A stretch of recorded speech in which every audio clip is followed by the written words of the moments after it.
Hi, every me, every you, and everyone. So it's Relip Day. It's Ukay-Ukay Day. And this is ang pinaka nilulook forward ko sa every week or every month. So, yeah, sobrang happy ko talaga kapag nag-uukay-ukay. So, wala nang sabi-sabi pa, let's start. Let's start with the first item. So, ito siya, crop top na jacket ba or sweater. Yes! All these items pala are 25 pesos lang, no? Yes!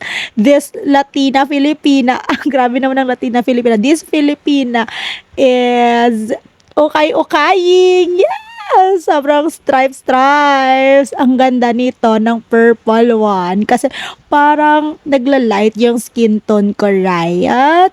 Yes! Hindi ako nahiya dito na mag-fit check. Dito pa talaga nag-fit check, ha? Ang ganda din nito. Parang formal-formala na black lang. And this one too, the jumper na pink. Seldom lang talaga ako na may pink sa aking closet. Super closet talaga, kala mo naman ho. Pero sobrang ganda, right? Lakas maka-jumper. Jumper ng kuryente. Check ah.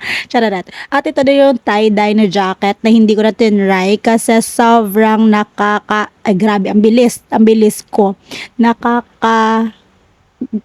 Kagotok sang jacket, so hindi ko na trinry.